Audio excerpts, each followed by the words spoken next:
So today I have the distinct privilege, and I just had a session with her, so I can honestly say she's exceptional, of speaking with Ynge. Ynge, I'm going to have you share what you do and how to pronounce your last name, because I know I'll butcher it. Okay, I'm Ynge Ljung. Here they say it's Swedish, and the translation is Heather. Heather? Really? I like Ynge. No, it's my last name, Jung. And so here they say Young. It doesn't really matter, you know. Gotcha. And So, so yeah. what is it you do, Ynge? Well, I am, first of all, I am an acupuncture physician. And it will be next year, 30 years coming up, as since I graduated. And what happened was I found some people, they came back. They always felt better. I mean, acupuncture, I think, is one of the best healing modalities there are. And some, one or another, they felt great when they left and had the same problem when they came back. So I started a quest on why. How can I fix them? Because I was not content with not being able to solve their problems. And I found that allergies had a lot to do with so many different things that you don't even think about. For example, knee pain. Nobody thinks about knee pain and allergies, right? Yeah. Or sciatica. I once had a patient who used to come about once a year for his neck, or I think it was his neck he came in for. And one day he crawled in with the help of a fellow worker. He almost crawled into the office without an appointment and with a sciatic attack. Wow. And I did 4 different acupuncture treatments. You know, there are several that are great for sciatica. Nothing helped. And then it occurred to me to ask him if he used to drink coffee. And he said, oh, it's funny you say that. This is South Florida, and it was in January, and I think it was probably 65 degrees cold for us. And his boss gave him a double Cuban coffee. And but 2 hours later, he turned over to pull down an empty box from a shelf, and he just got smack, couldn't move. So that's when he came in, and I treated him for allergy to coffee. Within 5 minutes, his pain was gone. Wow. That is incredible. And it's so interesting because what came up for me there is I so often think about being intentional, right? Really being present with how I lift things or whatever. But if I'm having a response to an allergy, I could be as mindful and aware as can be, and I could still potentially struggle with something this gentleman went through, huh? Yeah, and we're only as strong as our weakest link. And in his case, it was apparently gallbladder, because coffee is a gallbladder irritant. Interesting. So, and the sciatica is on the gallbladder meridian most of the time. Well, I love that you talked about meridia, but let's go a little bit further. So 30 years ago, you get into acupuncture. What was the draw to acupuncture in the first place? Well, I used to live in Venezuela where I was a potter, you know, working on a wheel, and in a bad marriage. So I had a lot of emotions, and I always had neck pain. Always. I think all my life I've had problems with my neck. So I found an acupuncturist there who after studying, I know he didn't know anything. It didn't matter. It still helped to keep my neck in check. So when I came here, because of a romance that didn't work, so I had to go out and try to work again, and had hooked up with a friend who we were going to start to do murals in Miami, and I tripped and broke my wrist in 5 places. So I knew no painting or doing anything for a while. Yeah.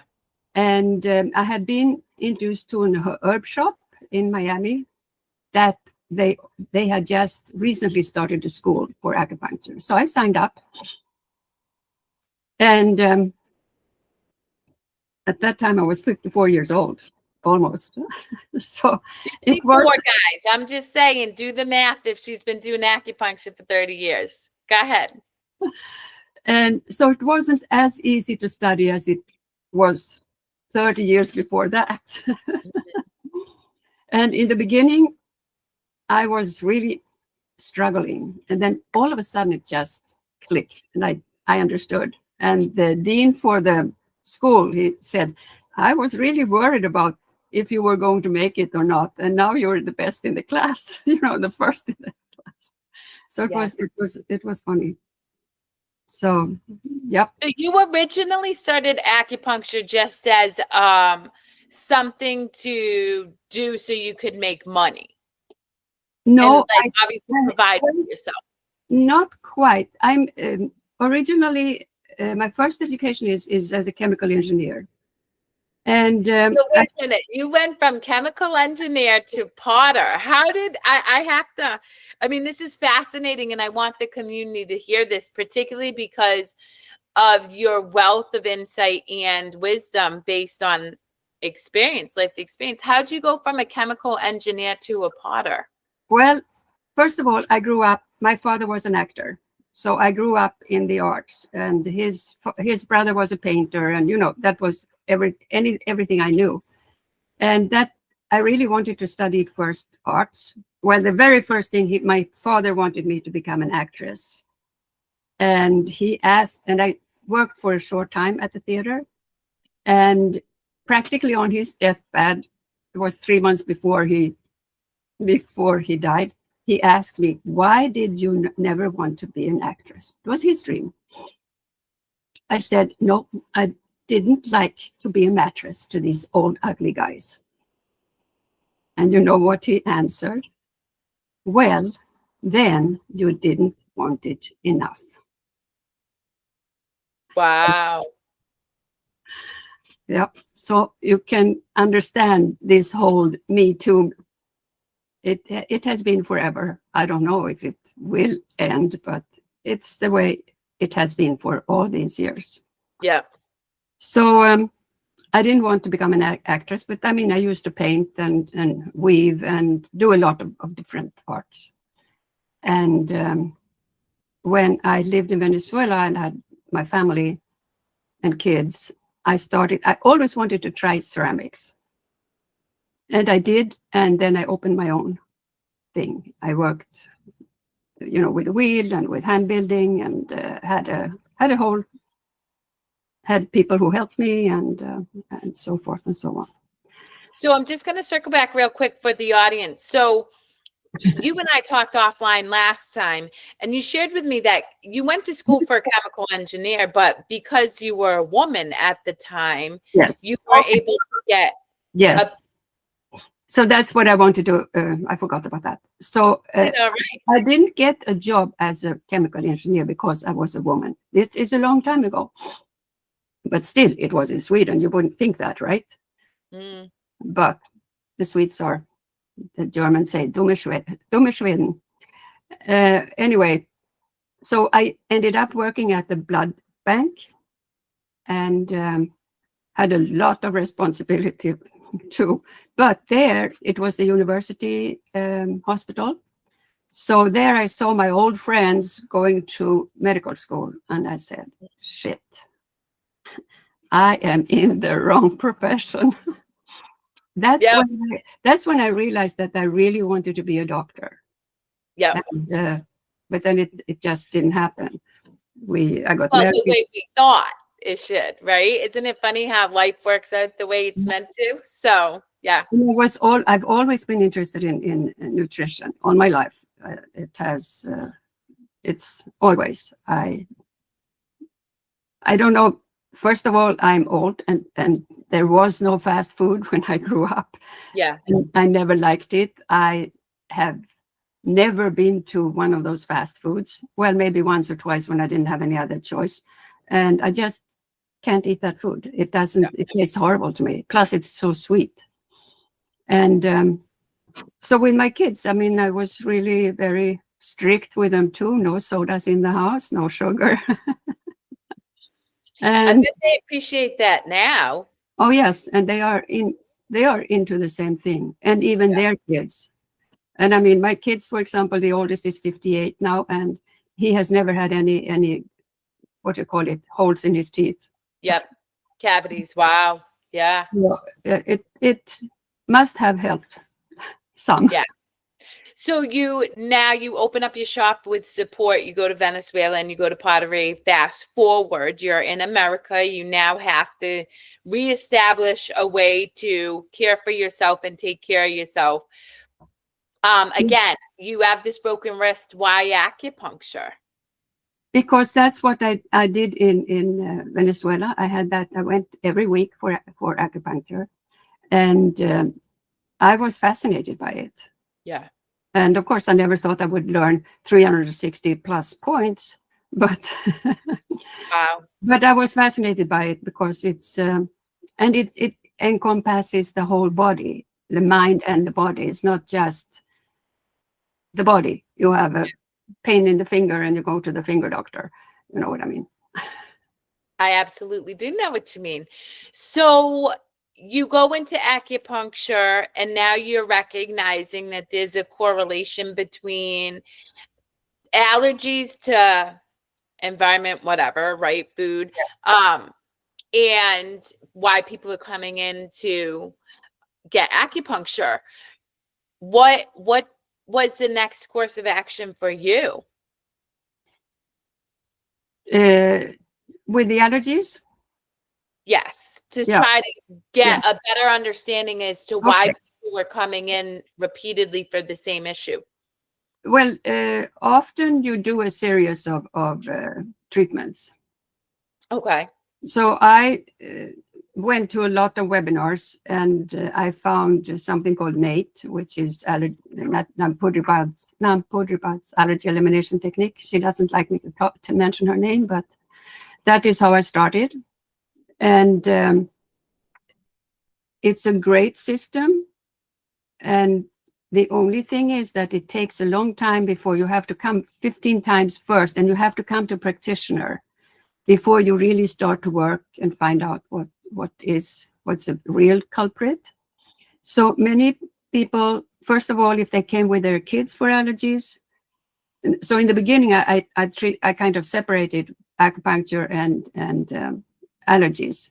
Yeah. But so if somebody came in with 3 kids, well, I ended up treating them all for one price. It doesn't work like that.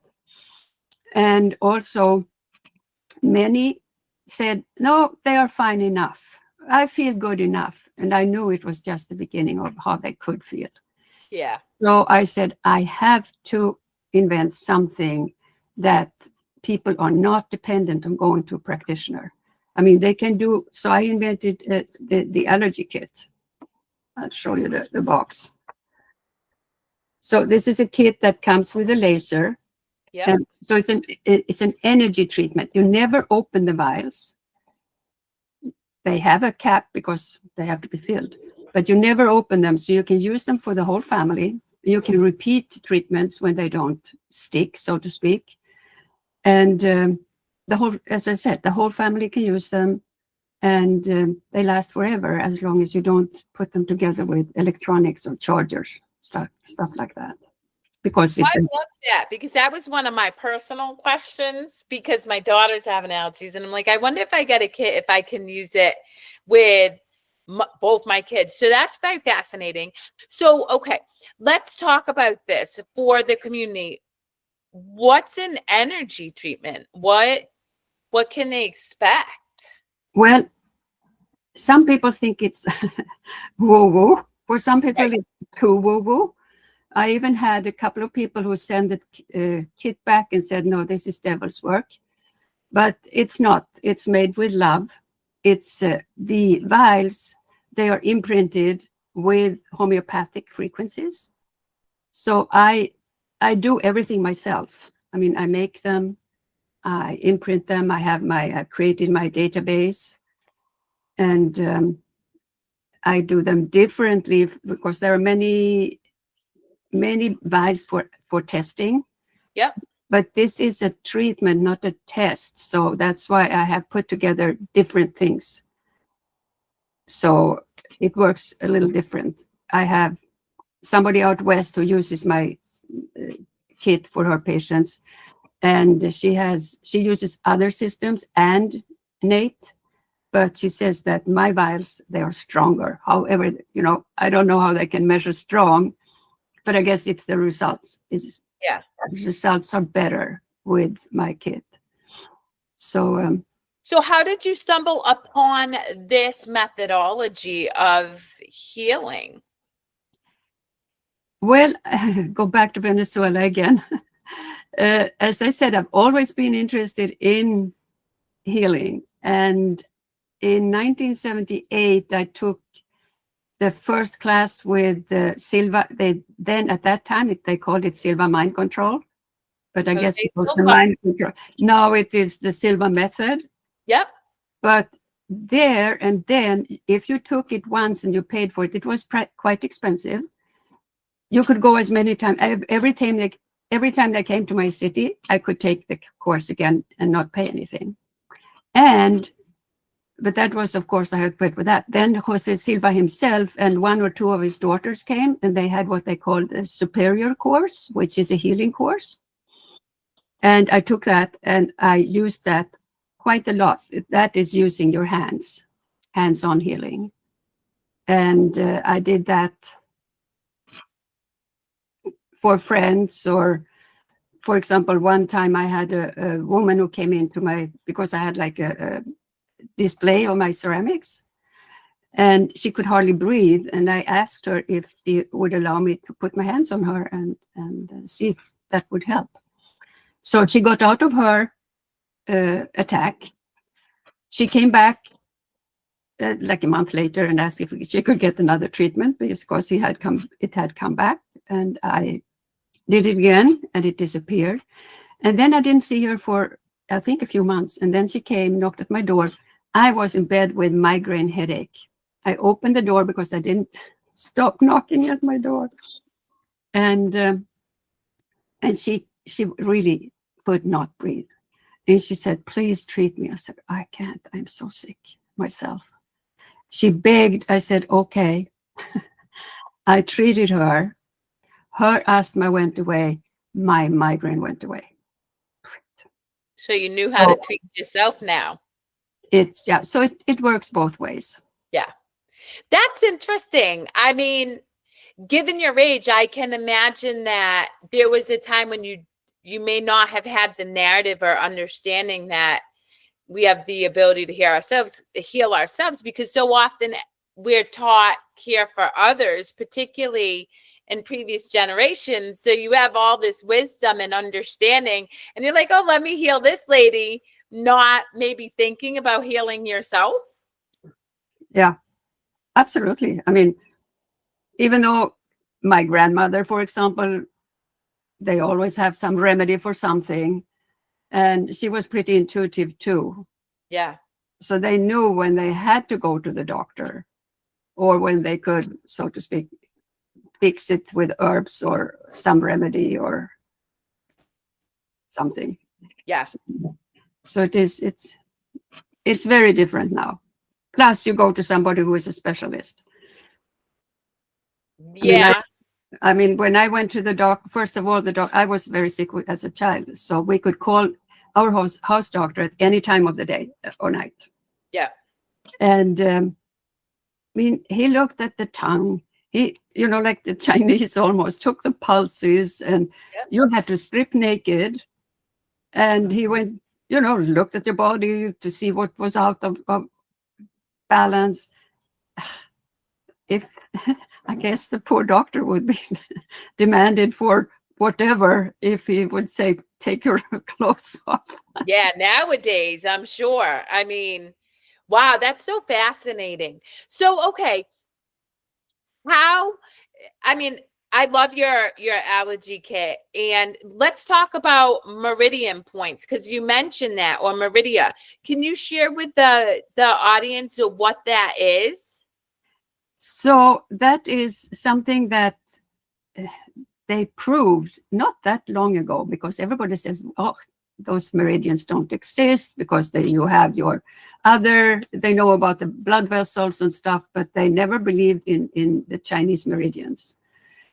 So the Chinese medicine, first of all, is built on organ. It's organ medicine in a way. So every organ has its own meridian. And they proved it by inject something that they could follow on whatever, however they measured it, but they could exactly prove and see where they injected the colored liquid. Yep. So they proved that these meridians do exist. Yep. And I'm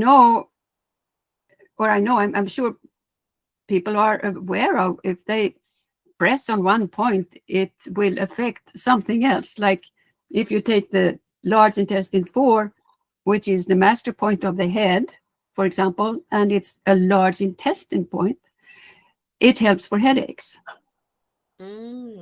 Okay. Because often the headaches have to do with digestion. So is it like pressure point? Like kind of? It depends. If you press on it, it's a pressure point. And if you stick a needle in, it's an acupuncture point. But it's still essentially allowing, is it? So I guess this is helpful for me too. Is a meridian like an energy flow? Yes, everything flows. Yeah. So yeah, energy flow is probably the best description of it. Okay, I got it. So the large intestine, for example, it goes over, should have gotten my man here. It goes over the arm, and over and ends up here. Yep. So, and then there are inner meridians too. And the gallbladder, for example, goes back and forth over the head. So sometimes you have a gallbladder headache and you can press on points on the foot, on for example, underneath the ankle bone or further out closer to the toes, and find sore spots and massage them. And so if you have side headaches on the sides of your head, it's probably the gallbladder problem, or digestive problem, but the gallbladder has been working too hard. I bet in America, particularly, there's a lot of people walking around with chronic headaches that it's probably due to their digestion. I know I've had headaches throughout my life, and I guess I never really even considered contributing it to my diet, but it totally makes sense. And for the community, it's important to highlight the earth has meridian points as well. So most people who follow along with me understand that I'm very connected to energy, and I understand that we are all energetic frequencies. So it will be beneficial for you to, even if this feels foreign to you, to suspend what you think you know and just open yourself up to the potential possibility of this, because it could really be of service to you and helping you heal. So I want to move on to what we just went through, because I'd like to share, I just want to mention a little bit more about the headaches. That I've had several patients, they have gone through everything with doctors, MRIs, and all kinds of stuff. They had allergies. Eliminating the allergies and the headaches went away. And of course, it has to do with your digestion. And ideally, you have to change lifestyle. Yes. Well, you know what? That brings up a good point. So just say somebody gets your allergy kit and they go through this. It wouldn't benefit. I don't want to assume. Would it benefit them if they're still eating McDonald's every day and eating sweets and stuff? No, because then even if I can take myself, for example. I am not really a bread eater or a pasta eater, even though I love it, but it's not in my daily routine. And I had, for years, I couldn't sleep on my sides because my hips hurt me so much. And then one week, me and my partner at that time, we were very busy, and we went to the same restaurant. It's down the street, so it was close enough, 3 times in the same week. And they have, it's a Salvadorian Italian restaurant, and they have this bread that they cut and they flatten it and they toast it and then chimichurri on top of it. And I love that bread. I was going to say sounds delightful. And then, so the first time, no problem. I didn't really have any pains in my hips. The second, neither. And the third time I went in, I was perfectly fine, could hardly get up from the table. So I realized or suspected it could be the wheat. So I tested myself for the wheat, even though I had treated myself before. But yes, I was allergic to the wheat. So I treated myself and it was fine. And then I ate it again. Not the first time, maybe, but it eventually, I could feel how it came back. Yep. So if you want to have it now, once in a blue moon, okay. But you cannot really go back to eat sugar and stuff. And the good thing with the kit is, for example, taking sugar, the second treatment is sugar and vitamin B. Yeah. Once it has stuck, because you may have to treat it several times because there's sugar and everything. Everything. But once it has stuck, you don't crave sugar. So you can be offered a box of chocolate, you take one piece and you say, okay, fine, I don't want any more. Yeah. Yeah, because we were talking offline about candida and how it's a bacteria or some type of something. Yeah, it's candida albicans, it's overgrown. Because we need it to a certain point, but we don't need it overgrown because then it eats up all the good bacteria. And that's why we crave sugar when we have candida. Yeah. And for example, toe fungus or finger fungus, that is when it's really overgrown. You are so full of it that it comes really? up. Okay, so somebody, like for that toenail fungus, that's a sign of candida? Yeah. Good to know. Interesting. And you know, vaginitis too, the same thing. Oh, yeah, okay. Yep. Itching of the vagina or the anus. Yeah. That is candida. Itchy ears is candida. Wow. Okay. Oh my gosh, I'm telling you, this is why I love this. I'm gonna have Ynge on my other show too, because I could just eat you up. This is so good. And I mean, you're educating me with so much information and I really appreciate it. But let's pivot a little bit, because prior to us hitting record on this interview, I had shared with you that I pinched a nerve, and you generously and kindly offered to do body talk on me, which body code. I do body talk too, but I do more body code. It's faster and more practical. What's the difference first? The body talk is a great system, but it's more involved. And it's, I don't know if it's harder to do long distance, but it goes through a much longer protocol. Okay. And then body code is what for the listening audience? So body code is something invented by Dr. Brad Nelson, who is a retired chiropractor. Yep. And he has worked on this system for many, probably 25 years by now.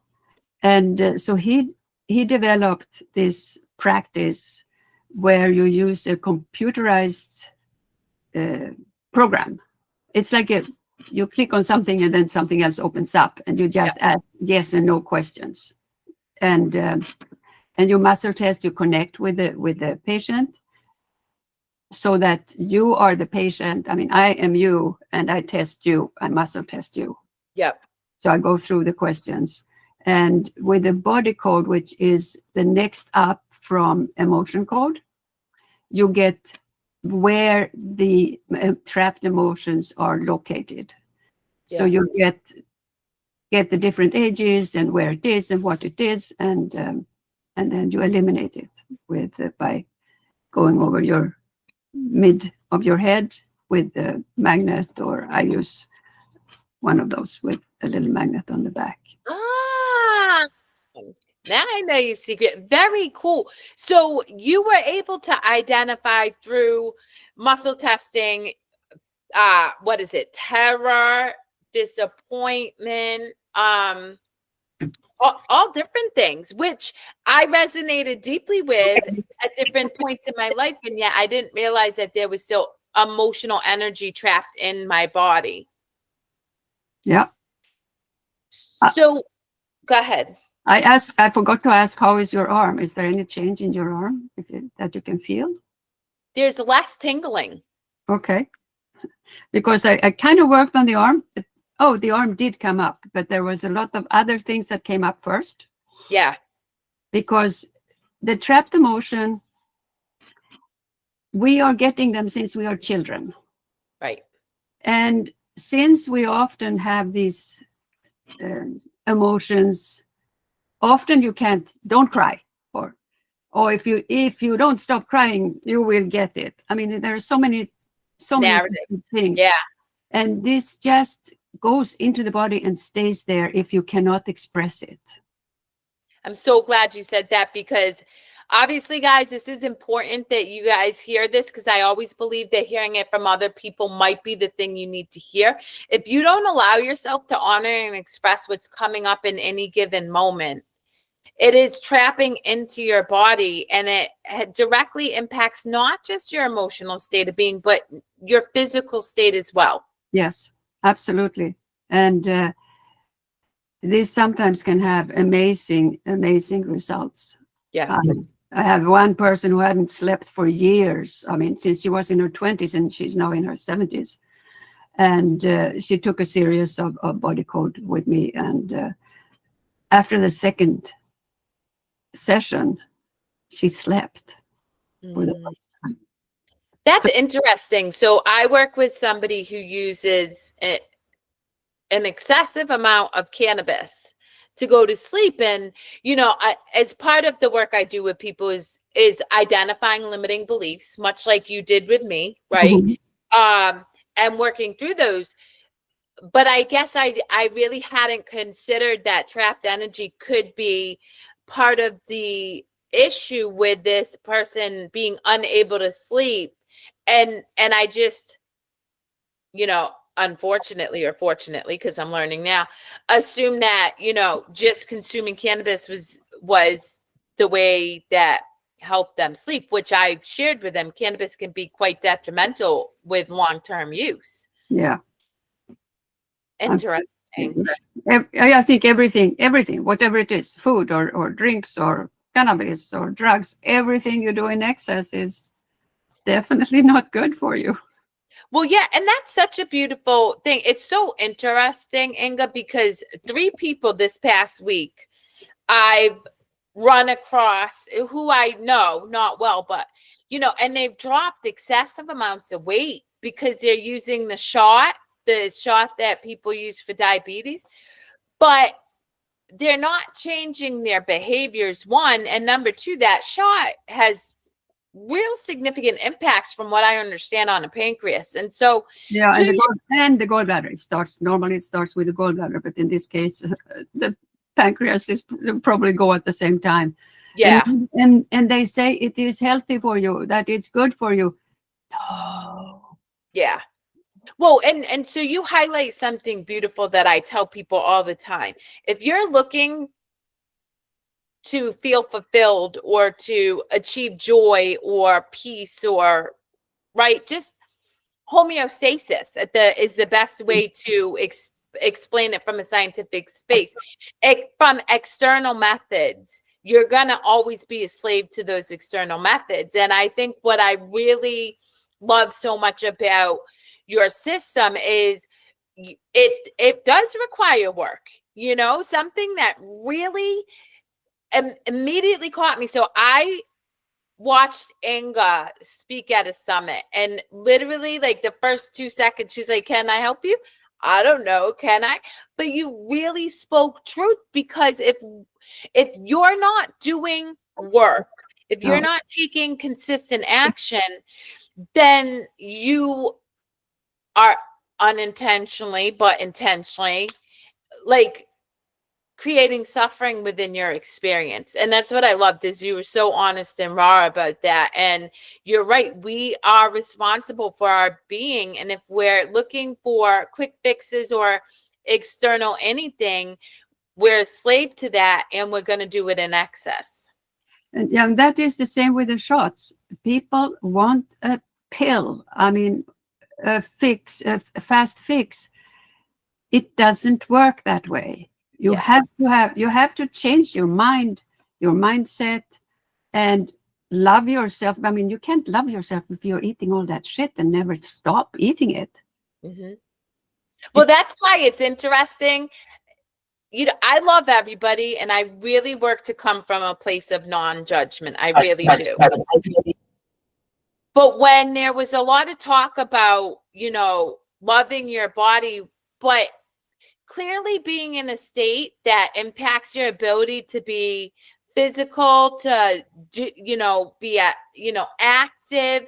I'm like, I get it, because I don't want to ever beat anybody down, and yet you are limited based on the choices that you're making. And how do you really love yourself when you've limited yourself in any capacity? Yeah. That's Yeah, you have to do your part. You have to do your part, and not depend on others. That's like why I invented the kit. You have to learn to take responsibility for yourself and your family and your kids. Otherwise, how do they get better? I mean, half the kids now are, I don't know how many, is it half kids? 50% of kids have at least one chronic disease. Oh yeah, and not only that, but look at the mental health issues on the rise, suicides on the rise, obviously. And they all have to do with the gut. I know. Well, I mean, and that's the thing is I imagine, are very knowledgeable about microbiome. Yeah. And that our gut is responsible for producing serotonin, which is our happy chemical. It's the one that creates a state of, I don't know, joy. Yeah, it's the serotonin, probably almost 100%, and 50% of the dopamine. And then there's another thing, because the serotonin needs, I don't know if I explained it right, but kind of, they need a bacteria that can carry the serotonin up to the brain. But that pathway is destroyed by glyphosate. And what is that? Glyphosate Roundup. Oh, yeah, which I recently learned is essentially what wheat is. To produce wheat, it's literally Roundup so that it can grow. And then, so that's interesting. Yeah, I mean, the microbiome, we're just scratching the surface of really understanding how important it is, and that certain bacteria, particularly in the Western areas, industrialized areas, we're missing certain bacteria because of the processed food that we ingest. Yeah, and as I said, with the glyphosate that kills everything. And they said it was not dangerous for people. Well, that glyphosate, it blows up the insect's intestines. So in the long run, what does it do to us? Can it really be harmless? I don't believe so. Yeah. So, Ynge, would you mind sharing with our audience how old you are? Okay. What is it? What date is this today? Today is October 23rd. Okay. So not this Sunday, but next Sunday, I have my 86th birthday. I love it. You look phenomenal. And so with that, you've amassed or acquired, I imagine, wisdom, just lived experience, and through your own journey. And something I love is we do have to take responsibility for ourselves. And I love that so much. And that's why I wanted you on the show when I reached out, is because I think so often we're looking for a quick fix, and it's not reality. Plus, right, they're learning more about our mid-cingulate cortex and our reticulating activating system. The reality is, guys, when you do things that you don't want over and over, you're building your resilience muscle. You're building willpower in your brain. So doing the thing that feels hard is not only helping create change within your body, but it's also building strength in your brain, which will help you do even harder things. And so I love that. What is it you would like to impart on the community? Some wisdom or insight that you've acquired over your 85 plus years that has, in your opinion, really positively impacted your experience? Well, when I came here to this country, that's when they started with the fat-free food, adding sugar instead. And I like fat. I eat butter and no seed oils, no vegetable oils. I eat coconut oil and the real, unfortunately, very expensive olive oil. Yep. And avocado oil. But since then, I have seen how people have grown the wrong way. And I have seen how they, since I came here in 90, and in 95, I started working, but I mean, also during the 3 years I was studying, I just saw the deterioration of people's health, of children's health, how big they are. And how they kind of, oh yeah, this is fat free, I can eat double. And then there was the other one, ice cream and stuff that's sugar free, but they have the neurotoxins, sweeteners in it instead. Oh, I can eat double of this. It's like, just do everything that attracts them, but that is detrimental. And I mean, I don't think it should be so difficult to understand that. That it just brings them down. And well, think about it. If you grow up, so I'm thinking about kids, people my age, right? Fortunately for me, my parents always provided home cooked meals, right? They really did. And there wasn't a ton of processed food in my house. So that was really helpful. But I think about a lot of people in my generation, being young kids, were brought up on that processed stuff. So that's all they knew from a very young age. And so and I would even venture to say myself, has no idea what optimal health really feels like, right? Because we've never experienced it. That is the thing. And also, what you give the body is what the body craves. If you give it fast food and processed food, it craves that. If you give them fruit and fresh vegetables, people start to crave that. Yeah. Or kids, especially. And there has to be a change. Yeah. Like 3 people out of 4 or more are overweight or obese. As many have pre-diabetes or are diabetic. And I think they say about half of them don't even know.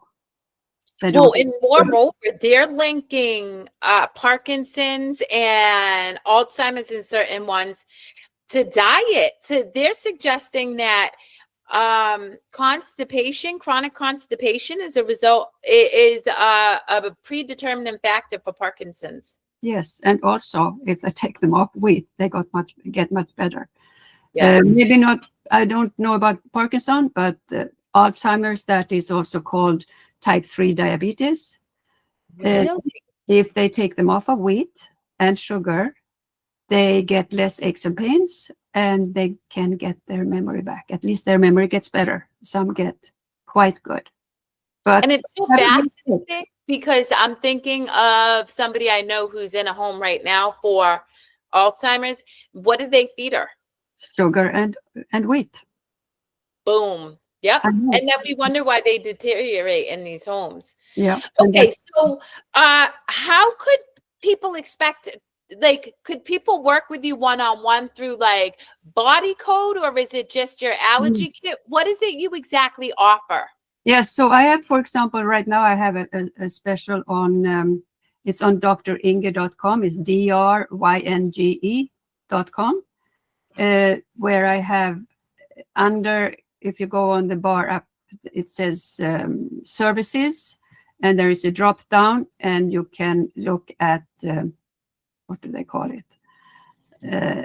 There is a special about, they can get 5 sessions for either, they can mix with, I do voice scan, body code, EFT, and they can choose what they want from these. So that's so I have a friend of mine, Dennis Paul, who did voice scan on me, and it gave me like a 27-page report on everything I was allergic to, all of my chakras, whether they were functioning or not. It was fascinating, and it was all through just talking. Yeah, exactly. No, that's great. The voice scan is incredible. So I have that. It's a special. I normally charge $250 an hour, but they are 5 sessions for $497. Yep. And anybody who wants to ask about allergies, on my website, theallergykit.com, you can make a free 15-minute consultation.